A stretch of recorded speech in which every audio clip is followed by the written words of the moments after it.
कभी सोचा है कि कोई 1500 साल पुराना साम्राज्य हमें आज के दौर में सरकार चलाने के बारे में क्या सिखा सकता है? तो आज हम गुप्त साम्राज्य के एडमिनिस्ट्रेशन की एक केस स्टडी करने जा रहे हैं और देखेंगे कि इतिहास के पन्नों में मॉडर्न गवर्नेंस के कितने सबक छिपे हुए हैं। तो आज हम क्या-क्या देखने वाले हैं? सबसे पहले हम गुप्त शासन मॉडल को समझेंगे।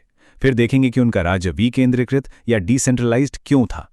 उनकी कानून व्यवस्था और ब्यूरोक्रेसी कैसी थी, उस पर भी नजर डालेंगे। और हाँ, उस एक वंशानुगत दोष की बात करेंगे जिसने सिस्टम में एक बड़ी खामी पैदा कर दी। और आखिर में ये भी जानेंगे कि इन सब के बावजूद एक स्वर्ण युग कैसे संभव हुआ। तो चलिए शुरू करते हैं पहले सवाल से। क्या सरकार के फैसले सच में किसी समाज की किस्मत बदल सकते हैं? गुप्त साम्राज्य की कहानी हमें यही दिखाती है कि कैसे छोटे-छोटे प्रशासनिक फैसले एक पूरे स्वर्ण युग की नींव तैयार कर सकते हैं। ये एक बहुत ही दिलचस्प सवाल है ना? तो चलिए जरा गहराई से देखते हैं और इस प्राचीन साम्राज्य के प्रशासनिक ढांचे को परत दर परत खोलकर समझते हैं कि आज के एडमिनिस्ट्रेशन के लिए इसमें क्या सीखने को है। अब देखिए, गुप्त साम्राज्य की सबसे बड़ी खासियत को समझने के लिए हमें थोड़ा सा पीछे जाना होगा, उनके पहले के मौर्य साम्राज्य के समय में। दोनों ही बहुत बड़े साम्राज्य थे, लेकिन दोनों को चलाने का तरीका जमीन आसमान का फर्क था। तो फर्क बिल्कुल साफ है। मौर्य साम्राज्य कह सकते हैं एक टॉप डाउन अप्रोच था, मतलब सारी की सारी ताकत, सारे फैसले केंद्र में बैठे राजा के हाथ में।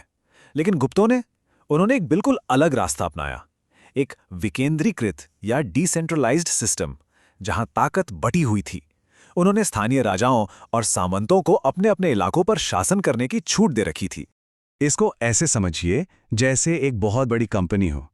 मौर्यों के पास एक ही सीईओ था जो सारे फैसले ले रहा था। वहीं गुप्तों के पास बहुत से रीजनल मैनेजर थे, अपने अपने इलाके के राजा। ये सभी साम्राज्य का हिस्सा तो थे, पर अपने क्षेत्र में फैसले लेने के लिए काफी हद तक आजाद भी थे। ठीक है, तो सवाल ये उठता है कि इतना बड़ा, इतना फैला हुआ साम्राज्य आखिर चलता कैसे था? इसका जवाब छिपा है उनकी ब्यूरोक्रेसी, यानी उनकी प्रशासनिक मशीनरी में। इस पूरी मशीनरी की सबसे जरूरी कड़ी थे कुमार मात्य।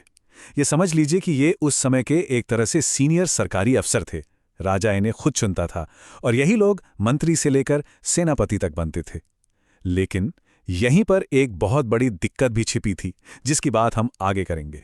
देखिए, पूरा साम्राज्य एक सिस्टम से बंधा था। सबसे ऊपर भुक्ति यानी प्रांत, जिसके हेड थे उपरिक। उसके नीचे विषय यानी जिले, जिन्हें विषयपति संभालते थे। और सबसे जमीनी स्तर पर था ग्राम यानी गांव, जिसका मुखिया ग्रामाध्यक्ष होता था। एक पूरा पदानुक्रम, एक पूरी हायरार्की बनी हुई थी।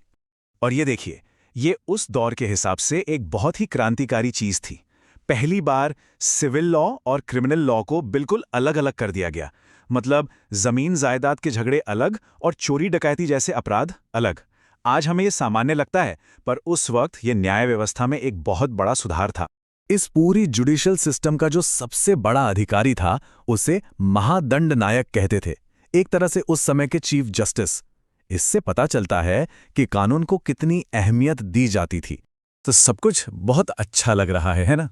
एक बढ़िया सिस्टम, न्याय की व्यवस्था।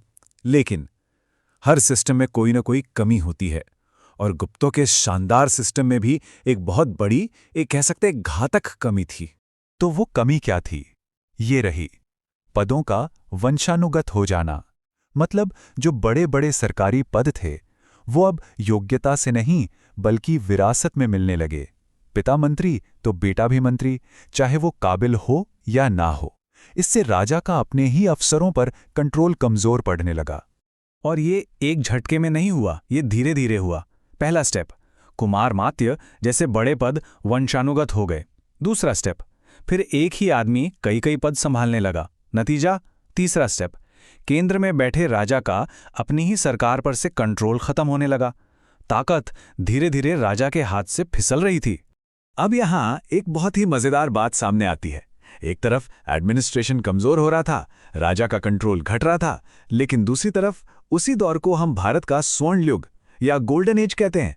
ये कैसे हो सकता है? मतलब एक तरफ कमजोरी, दूसरी तरफ तरक्की। चलिए समझते हैं। इस स्वर्ण युग को अगर किसी एक नाम से समझना हो तो वो नाम है आर्यभट्ट। एक महान गणितज्ञ, एक ब्रिलियंट खगोल शास्त्री और एक ऐसा जीनियस जो अपने समय से मीलों आगे था। जरा इनके काम पर एक नजर डालिए।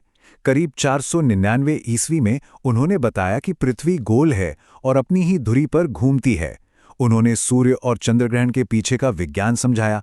और हाँ, शून्य यानी जीरो का आविष्कार, दशमलव सिस्टम, ट्रिग्नोमेट्री की नींव, ये सब उसी एक दौर की देन है। ये सोचकर ही हैरानी होती है। और सिर्फ यही नहीं, पाई की वैल्यू देखिए, 3.1416, 4 डेसिमल पॉइंट तक एकदम सटीक। ये दिखाता है कि उस दौर में गणित किस लेवल पर पहुंच चुका था। तो चलिए इस पूरी केस स्टडी को समेटते हैं। एक आज के एडमिनिस्ट्रेटर के लिए यहां से क्या जरूरी सबक मिलते हैं? पहला सबक, विकेंद्रीकरण से स्थिरता तो आती है, पर सेंट्रल कंट्रोल कमजोर हो सकता है। दूसरा, एक साफ सुथरी न्याय व्यवस्था किसी भी अच्छे शासन की नींव होती है। तीसरा, सरकारी पदों को वंशानुगत बनाना ये एक लॉन्ग टर्म रिस्क है। और सबसे अहम बात कि एक स्थिर प्रशासन, भले ही उसमें कुछ कमियां हों, वो विज्ञान और कला की तरक्की के लिए एक मजबूत जमीन तैयार कर सकता है। तो आखिर में ये सवाल बचता है, किसी भी सरकार के लिए ज्यादा बड़ी जीत क्या है, मजबूत कंट्रोल या टिकाऊ स्थिरता? ये वो दुविधा है जिसका सामना आज भी दुनिया भर के लीडर्स करते हैं। और गुप्त साम्राज्य की ये कहानी हमें याद दिलाती है कि इस सवाल का जवाब आने वाली सदियों का इतिहास लिख सकता है।